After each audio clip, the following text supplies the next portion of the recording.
Based on my understanding po, sir, at saka sa pagkakaintindi ko po, sir, it went through the the process that is allowable by law. So it's usual for you. It's usual. That's just my question. Do you find this usual? And you say yes or no. So you find this process na medicine. Sabi mo, legal yung pagkakaproseso. Gano'n, di ba? Kala ko 75 million, 120. Oo nga eh. Kasi nung nilagay doon yung 125 million tapos naka-breakdown lahat. Ngayon 122. Di ba? Ngayon, sasagot lang, usual ba ito sa'yo? Legal ba sa tingin mo o illegal ito?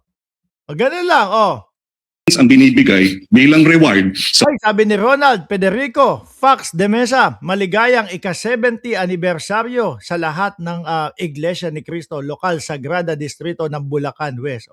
Maligayang anibersaryo, ika-70 ng Iglesia ni Cristo. Galing po sa buong Cereza Force family at saka po Mark Ramos channel. mga informant, pero hindi medicines, pera, sila bibili ng medicines, 122 million. Yan, parang, bigyan nyo lang kami pera. Kami na bibili ng gamot namin. Di ba? Sagutin mo, usual o hindi usual? Legal o illegal? Period of 9 months, for you that's usual. Kung sa pagkakaintindi ko po, sir, and based po sa understanding ko po sa JMC, sir, I would say so, sir. Okay. Usual. No further questions at this time. Usual. Normal lang sa amin na sabihin sa amin ang kapalit, bigyan nyo na lang kaming 112 million. Kami na lang ang bibili ng gamot namin. Ito pong gano'n. Tapos walang resibo, walang OR. Di wow. Ito naman po. Kasi mga kababayan, tagal na po nating yung ilang linggo na po ang impeachment. Lagi pong nababanggit yung si Kernel Lachica. Ano na nga po ba talaga? Bakit hindi natin nakikita si Kernel Lachica po? Eto, mga boss chief amo sir, si Erwin Tulfo naman po.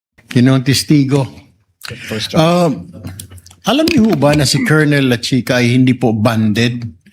And therefore, wala pong karapatan na mag-disburse ng CIF. Alam niyo po ba ito? Hindi. I know that si Colonel Lachica po is not bonded, and as far as I know po, Hindi not banded, tapos ang tatanggapin kukunin pera doon sa Office of the Vice President. 4 na kulay itim na mga doppelbag na malalaki, no? Milyon-milyong piso. Daang milyong piso. Yung laman. Ano? Pang pinale sila chika, sabi ni Marge ng Cereza Force. ang special disbursing officer po is si Miss Gina Acosta. Pero sa pagkaalam po ninyo, pwede po siyang humawak ng ganyang kalaking pera at ayaw mo ninyong sabihin na disburse. Ano ito? Utos ng Vice Presidente, no?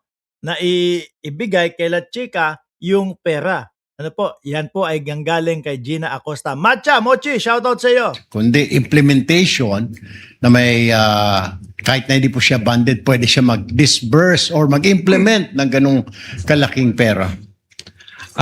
Sir, I believe, sir, with his designation as the security officer, sir, he was tasked to implement the different activities on ground.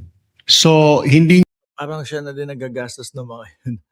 No, kaya sabi ni Gina Acosta, lahat po nang sabihin niya, okay na lang daw po. nyo na po question si Ginang Acosta or si Colonel La Chica dahil may instruction po sa taas. Tama po ba yun? Is that to my understanding, sir? Hindi ko na po natanong, sir, because there is already a delegation or designation for the both of them for the activity, the different tasks that Saan they will po be galing doing. yung designation, sir?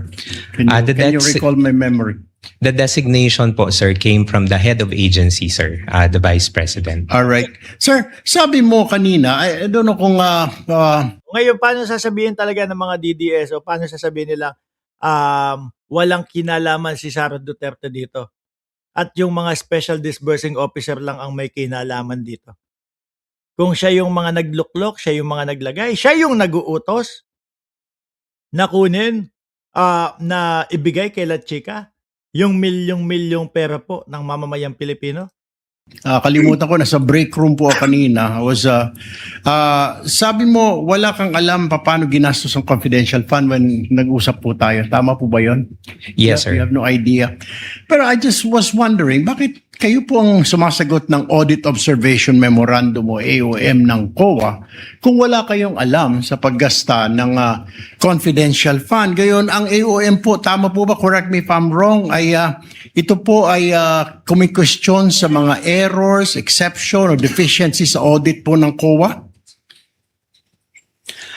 For my office po, sir, whenever we receive AOMs, for our officers sa OVP, when we receive AOM, sir, it's the chief of staff or the it's the chief of staff or the chief of staff and the assistant chief of staff, sir, who responds to AOMs on behalf of the institution. Pero sabi niyo po, kayo po sumasagot ng AOM.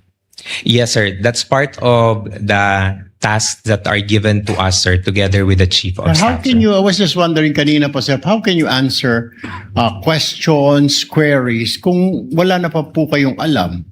Paano niyo po masasagot ng tama? Hindi kasi ganyan lahat sila, mga kababayan. Lahat sila ang sinasabi, wala po akong alam, ganito, ganyan. Hindi.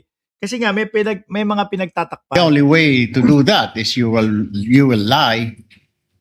That's Miss Gina. Sandali. Merong ako napansin dito, merong late Si Lolo Yul ng Miami. Boss Mark, si Colonel Lachica ay tinamaan ng sakit ng DDS. Attack, ICU later na mild stroke.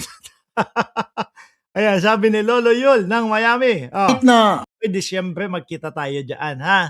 Nandiyan kami sa Miami. katiting man lang na duda, sir, na medyo Grabe, yung ano ko. Actually, mga boss chipamo, sir, yung Birahan PH, gagawin na po natin yung, sasabihin nyo, ito na naman to, sasabihin na naman, travel vlog, yung, hindi ko pa ho kasi na-upload talaga, no, yung travel vlog natin, doon sa Orlando. Susubukan ko ngayong araw ilagay, mga kababayan, o bukas, doon sa Birahan PH na natin ilalagay po yan, mga boss chipamo, sir. Kaya po, kung kayo ay hindi pa nakafollow doon sa Birahan PH, i-follow nyo na po. Bukas ipopromote naman din namin, no, na bago na yung magiging pangalan ng Birahan PH, mga bossing chip amo, sir. Kasi yung mga nakasubscribe naman doon ay panigurado manonood nung ating mga travel vlog po. At biruin mo, Orlando nung nakaraang buwan. Tapos, Toronto sa Oktubre. Tapos, Disyembre, Miami naman. Ipapasyal ko kayo. Kaya, pindutin nyo yung subscribe button upang masubaybayan ninyo yung travel vlog natin, no? Doon sa Birahan PH, sabi ni Shiro Kansaki, pasilip-silip ka dyan, ha? Late ka na naman. mali yata ang paggasta ng confidential fund ng OVP ni Colonel Lachica. Hindi mo lang Ma'am Pay Novio, shout out po sa inyo. sumagi sa'yo na medyo may duda ka na. Something is wrong here. Wala man lang. None at all. At that time, sir, may yung mga issues naman, sir, and when I consulted with the security officer, he was able to provide a reply naman, sir. So, although yes, initially, Sabi ni Abing Sulit, sa Lachica daw, ready na. Nakapag ipinatawag, sabi ni Jan Sangkay, hinihintay na lang tawagin.